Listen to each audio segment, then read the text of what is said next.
বাস পড়েছিল, বাসের টুকরো সজোরে মাথায় মারলো, মাথাটা দুফাক হয়ে গেল। ও ওখানে পড়ে গেল, পড়ে রক্তে ওখানে ভেসে গেছে। আর এই বছর সব হিন্দু মুসলিম ভাই ভাই করে স্লোগান দিতে দিতে সব ট্রাকিং করে করে শহরের রাস্তায় ঘুরছে টুরছে আর কি এরকম। তারা বাড়ি ছেড়ে চলে গেছে এবং তার বাড়িতে সব লোক গিয়ে লুটপাট করছে। আমাদের পাড়ারই সামনের দিকে ধরুন এটার ওই মোড়ে যেটা, ওই রকম কয়েকটা বাড়িতে পর পর পর পর আগুন লাগলো। 1946 সালে 16ই অগস্ট অল ইন্ডিয়া মুসলিম লীগের ডাকা ডাইরেক্ট অ্যাকশন ডে এমন একখানা দিন যা বাংলার ইতিহাসে একটা কালো অধ্যায় হিসেবে রয়ে গেছে। সেই দিনের ঘটনা যার যার মনে রয়েছে তারা আজ যখন স্মৃতি রোমন্থন করতে বসেন বা স্মৃতি সিন্ধুকে ঝাঁপি খুলে আমাদের জানাতে বসেন যে তারা সেদিন কি কি দেখেছিলেন বা কি কি ঘটেছিল বলে তারা সত্যি সত্যি শুনেছিলেন, সেইগুলোই আমরা সযত্নে রেখে দিয়েছি শোনো না নিবেদিত এই স্মৃতির সিন্ধুকে। 16ই অগস্ট 1946 কিংবা তার ঠিক এক বছর পরে ঘটা 15ই অগস্ট 1947 ভারতের স্বাধীনতার দিন, তারই স্মৃতি কথা শোনা যাক। হচ্ছে তখন উত্তর কলকাতায় আমরা বাসিন্দে, আমাদের পাড়াতেই আছে দেশবন্ধু পার্কের কাছে একটা বস্তি ছিল বিখ্যাত, সেটা ছিল মুসলমানদের এলাকা, পুরো নিকাশি পাড়া বলতো। নিকাশি পাড়ার থেকে ছিটকে একটি মুসলমান ছেলে সে ঢুকে পড়ে আমাদের পাড়াতে। তারা খেয়ে এগলি ওগলি করতে করতে, আর তো গলির ভর্তি নর্থ কলকাতা, এগলি ওগলি করতে করতে সে এসে আমাদের বাড়ির রকে বসে পড়ে। তখন তাকে চারদিক দিয়ে ঘেরে, এবং আমরা উপর থেকে দেখেছি কোনো একজন কিছু না পেয়ে একটা বাস পড়েছিল, বাসের টুকরো সজোরে মাথায় মারলো, মাথাটা দুফাক হয়ে গেল। ও ওখানে পড়ে গেল, পড়ে রক্তে ওখানে ভেসে গেছে। সেই সময় আমরা যে ফ্ল্যাটটায় থাকতাম তার পাশের ফ্ল্যাটে এক ডাক্তারবাবু থাকতেন। তিনি কিছু না ভেবে তার ঘর থেকে একটা শিশি নিয়ে চলে এলেন। মানে আমি এখনো সেটা আমার চোখে ভাসে। শিশিটা নিয়ে তিনি ওই রক্তের উপর ছড়িয়ে গেলেন। বোধহয় 5 থেকে 6 মিনিট সময় লাগলো। কেউ বলবে না ওখানে রক্ত পড়েছিল, জল পড়ে রয়েছে। কি ওষুধ দিয়েছিলেন জানি না, সমস্ত রক্তটা পুরো জল। ওই স্মৃতিটা কোনোদিন বলে যায়। ওই মাথায় প্রথম জীবনে দেখলাম যে কেউ মারা যায় মার খেয়ে, এবং কয়েকদিন ঘুমোতে পারিনি। যখনই ঘুমোচ্ছি চোখের সামনে ওই লাঠি বাড়িটা দেখতে পাচ্ছি। হ্যাঁ, 71 সালে তো মানে বাংলাদেশ হলো আর কি। আর পাকিস্তান যে হিসেবে যখন হয়েছিল সেটা তো ওই 47-এ 47 সালে, 46 সালেই তো রায়ট হলো এত হিন্দু মুসলমানের। আর ঠিক ওই 16 অগস্ট রায়ট শুরু হয়েছিল, এটা মনে আছে আমার। আর 47-এ 15 অগস্ট হলো, স্বাধীনতা হলো।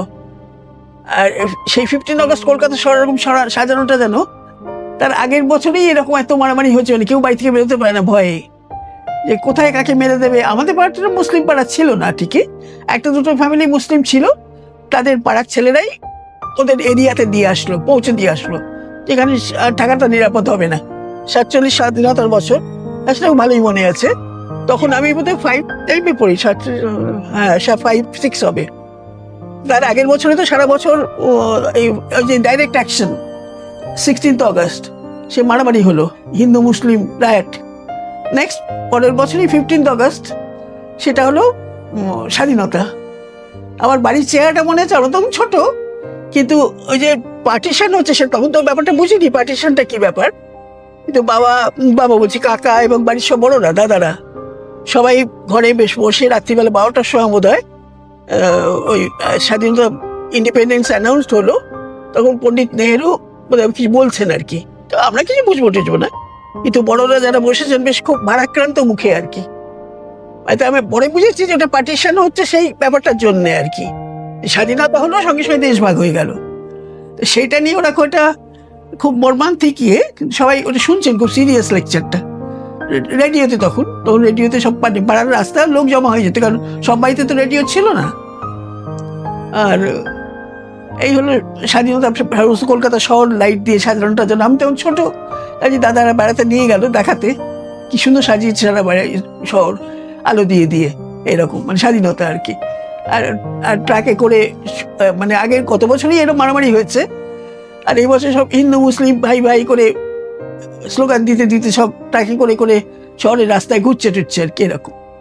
স্বাধীনতার ওইটাই মনে হচ্ছে, সারা শহর সাজানোটা যেন ভীষণ ভালো লাগছে, মানে এই অশান্তি চলে গেছে, খুব ভয় ছিল আর কি যে ভীষণ মারামারি হচ্ছে সব জায়গায়। আমাদের পাড়াটা মুসলিম পাড়া নয়, আচ্ছা আমার মামার বাড়ি ছিল মানিকতলা, ওখানে তো বাগবাড়ি ওগুলো একটু মুসলিম এরিয়া, তো ওখানে আমার মামার বাড়ির সবাই তখন আমাদের বাড়িতে চলে এসেছিল, কারণ ওখানে ভালো মতো দাঙ্গা হচ্ছে, কাজে মানে সেফ থাকার জন্য আমাদের বাড়িতে চলে এসেছিল সবাই। শ্যামনগরে মুসলিম অনেক ছেড়ে চলে গেছিল, এটা আমি দেখেছি। আমার বাড়ির থেকে অল্প দূরে, হয়তো 100 গজ 200 গজ দূরে 2-3টে বাড়ি দেখেছি, তারা বাড়ি ছেড়ে চলে গেছে এবং তার বাড়িতে সব লোক গিয়ে লুটপাট করছে, যা আছে সব নিয়ে যাচ্ছে, দেখেছি আমি। আর এছাড়া ওই যে বললাম যে লোক দেখেছি যে ছোড়া মেরেছে, সে পালাতে না পেরে গঙ্গায় নেমে পড়েছে, কোথায় যাবে বুঝতে পারছে না। আর ওই স্কুলে যাওয়ার সময় দেখেছি সে পড়ে আছে। মোটামুটি এইটুকুই আমার রায়ট সম্বন্ধে, এইটুকুই দেখা, আর কিছু দেখা নেই। না, বিপদের আমি রায়টের ব্যাপারে কোনো সম্মুখীন হইনি।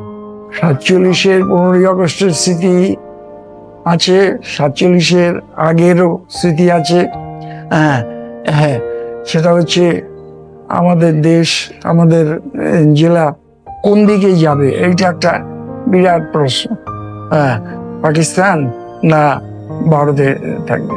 একবার বলছে পাকিস্তান, আর একবার বলছে ভারত, একবার বলছে পাকিস্তান, আর একবার বলছে ভারত।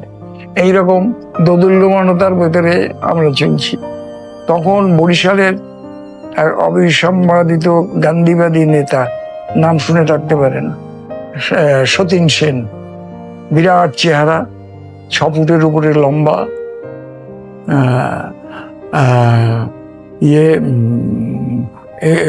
মানে তার চেহারা বলতে কি বলবো, সাধারণত বাঙালিদের ওই চেহারা দেখা যায় না, এত বিশাল 56 না 60 ইঞ্চি তার বুকের ছাতি ছিল, এই জানি না। এত বড় ঝুলের পাঞ্জাবি পরতেন, খালি পায়ে চলতেন। আমাদের ওই রাস্তা, ইটের রাস্তা, বাঁধানো রাস্তাও বরিশাল টাউনে ছিল কিছু, কিন্তু খালি পায়ে চলতেন, গান্ধীবাদী, অসম সাহসী। তিনি পাড়ায় পাড়ায় ঘুরে ঘুরে বলতেন, কেউ ভয় পাবে না, কেউ ভয় পাবে না, কেউ দেশ ছেড়ে পালাবে না, তোমরা নিজেরা এখানে থাকো। তো ওই আমাদের পাড়ায় একটা কাছারি বাড়ি ছিল, কবিরাজ বাড়ি, গোপাল কবিরাজ, নাম। ওই বাড়ি ওইখানে রুমটা বিশাল, এটার গোটা 3-4 যোগ করলে যেটা হয় ওই রকম একটা বাড়ি। ওইখানে সবাই যুক্ত, ওখানে আনন্দবাজার, তখনকার দিনের আনন্দবাজার রাখা হতো, সেইখানে সবাই মিলে পড়তো, আমরাও ওখানে যেতাম। ওইখানটাই ছিল সেন্টার, ওইখানেই সবাই আসতো, ওইখানেই উনি এলে সবাই সাথে মিট করতেন, সবাইকে ভরসা দিতেন, থাকতেন। এই হচ্ছে প্রাক দেশভাগের অবস্থা। এবং তখন ওই একটা ভয় আমাদের কয়েকটা বাড়িতে, এই প্রাক দেশভাগের আগে আমাদের পাড়ারই সামনের দিকে ধরুন এইটার ওই মোড়ে যেটা, ওই রকম কয়েকটা বাড়িতে পর পর পর পর আগুন লাগলো। আর আগুন নেবানো পাড়ার লোকেরাই আমরা জল ফল দিয়ে, প্রত্যেকের বাড়িতেই পুকুর ছিল, ওইভাবেই নেবানো হলো।